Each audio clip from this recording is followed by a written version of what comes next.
If it's not Tony Danza, I'm not interested.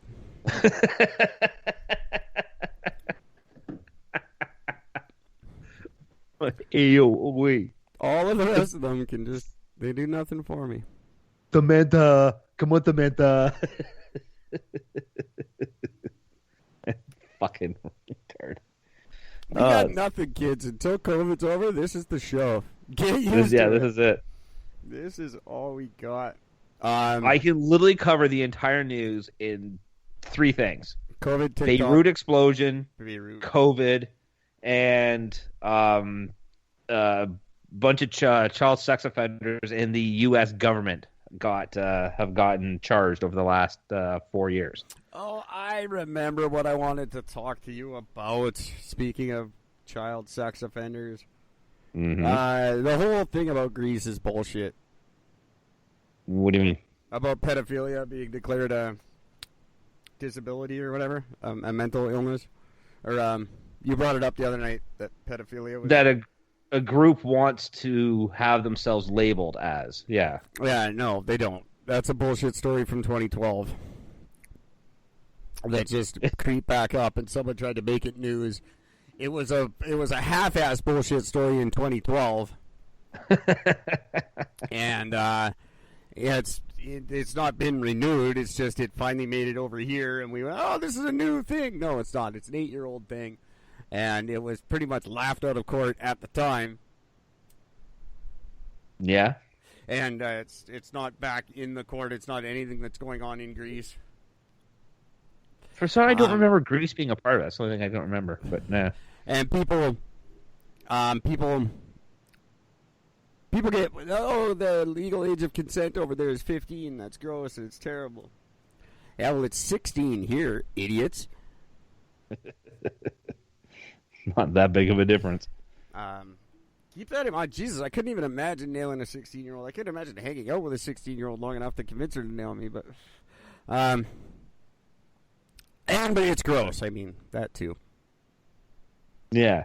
But yeah, that story, Gord brought it up, and it was interesting, but it's not true, and it's old. But people brought it up in North America to be new. Like, that wasn't just Gord. It was people tried to make it sound like it was new, and Gord found it, and yeah. It was the TED Talk. That's what it was. That's where I picked it out from. It was a TED Talk. But yeah, though there were no dates on that specifically. Yeah. But yeah, it was a TED Talk. 2012. That's right. And I said I can't see a 2012, or I can't see a TED Talk being illegitimate, but yeah. And it's not illegitimate. It's just 8 years old, and it's been long since quashed. It was when they were trying to reassess what they could call like a mental illness.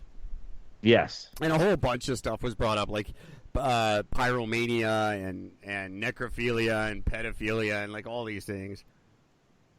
And they just weeded through them and said no to most of them. No. Oh, for fuck's sakes. Yeah.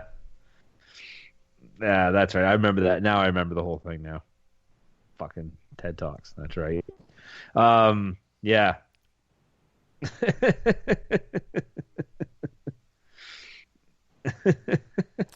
Good stuff. Sake.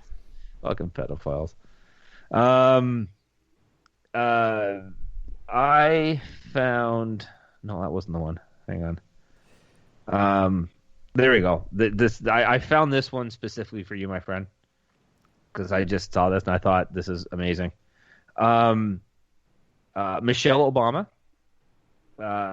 She now says she has low-grade depression because of the pandemic, racial tensions, and the hypocrisy of the Trump administration.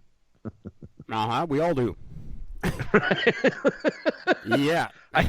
I just wish I had the millions you had to fucking go to sleep at night with. Welcome to Earth. Fucking low-grade depression. Thanks for joining us. You just signed like a $20 million deal for your fucking podcast on Spotify. How do you think the rest of us feel about being on Spotify for 3 years and then watching that? Where do you think my depression's at? Obama? Right? I wouldn't be calling it low grade either, you fuck. I've been slugging away in the fucking trenches for 3 years, busting my ass to get this show any sort of recognition whatsoever. All of a sudden, Rogan's scared, so he creeps over to Spotify to block me. Mm-hmm. Clearly. It's the only really good explanation for his move to Spotify.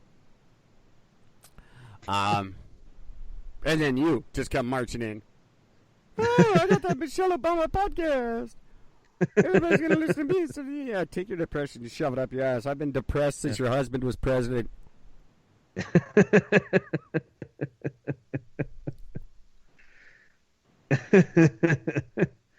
Oh, God. It's just... Fuck you, bitch. That's all I got to say to that. Like, come on. She's Really? a lovely woman, but come on. Not Oprah. Yeah. You're delayed. We've all have low-grade depression. That's what COVID is. That's the number one side effect of COVID. Yeah. The whole world's suffering from it.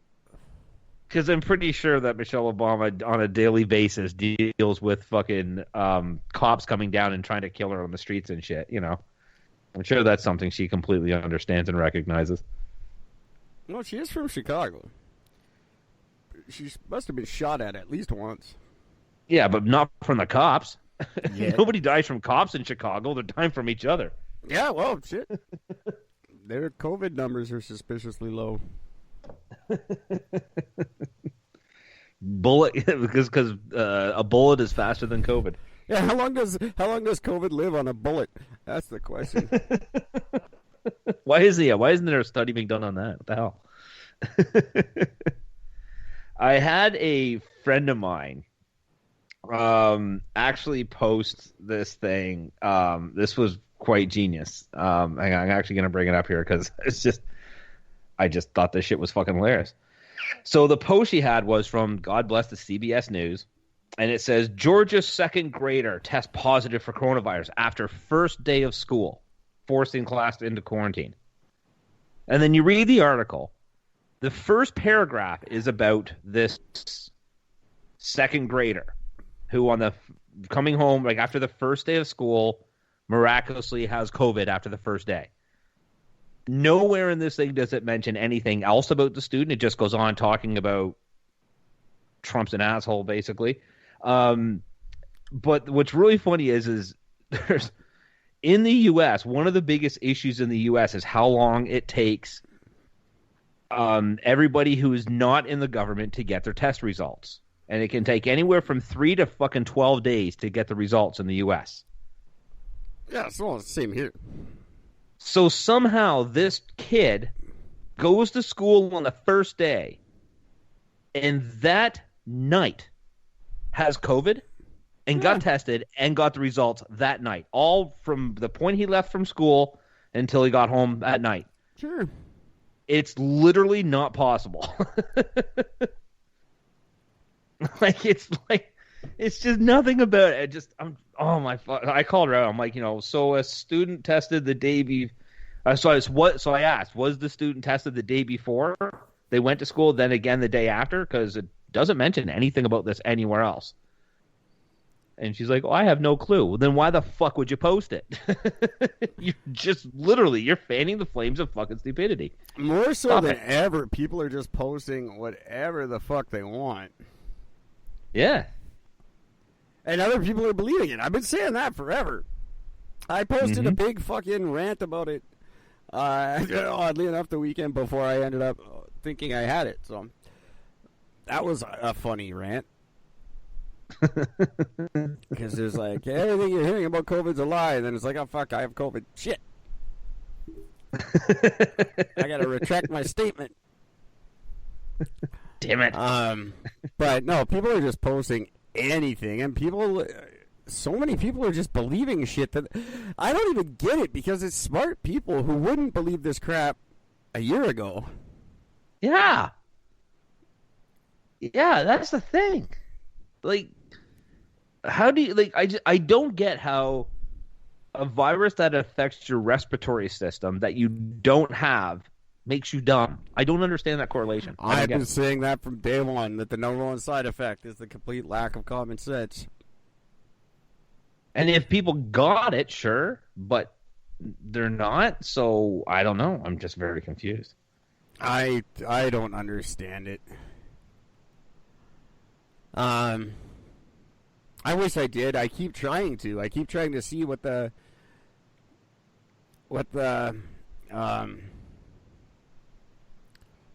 secret is. Why are we doing this? I don't know. But none of it makes any sense. No. You know how we talked about last podcast about if Canada was going to make mandatory vaccines? We talked about that, and you said, yeah, it got voted no 22-20.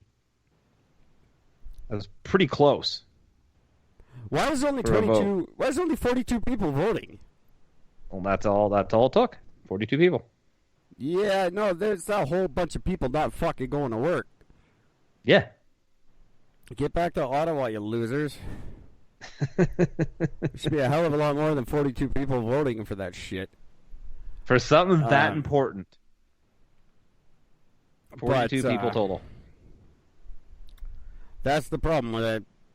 10% of people voted for fucking Trudeau. But our own government's not even showing up to do their job and vote for this shit. That's fucking ridiculous. But yeah, of course it got voted down. And it'll get voted down every time they keep trying to bring it up. That was close, though. That's what got me. That's pretty close. Yeah, I admit. 22 to 20? Oh, it shouldn't be. Pretty damn close there. The worst part of that is how many people didn't show up. Yeah. That's fucking ridiculous. That's the most disappointing part of that story. I wouldn't expect it to pass in 100 votes. That'll never pass, not in Canada. But that's offensive that 42 people show up to do their job and they're all getting paid no matter what. Yeah, exactly.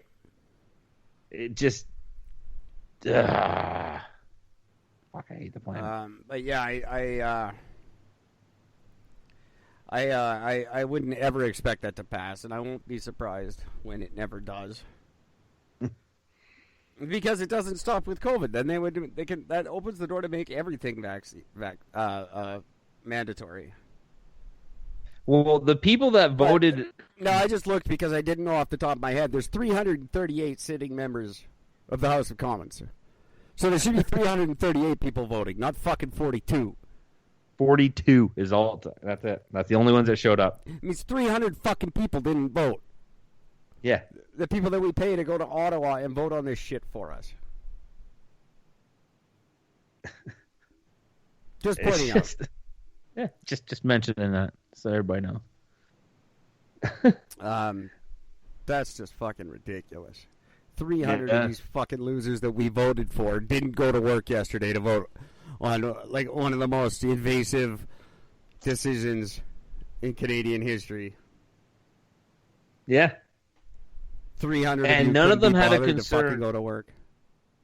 The bulk of the people who opposed it, they didn't oppose it because they thought it was a bad idea. They just said he just didn't quite have enough information. So if he comes up with some more information, that'll be, look, I might change my vote. Like, I mean, like, it's literally like they're just sort of, well, I don't know. We'll say no for now.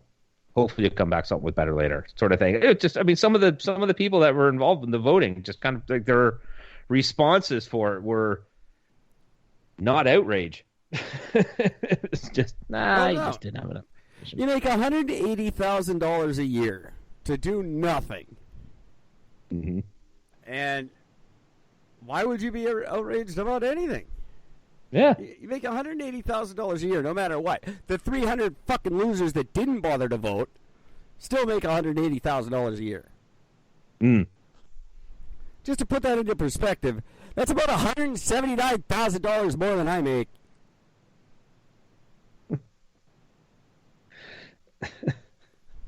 That might be an exaggeration, slightly. Depends on the week.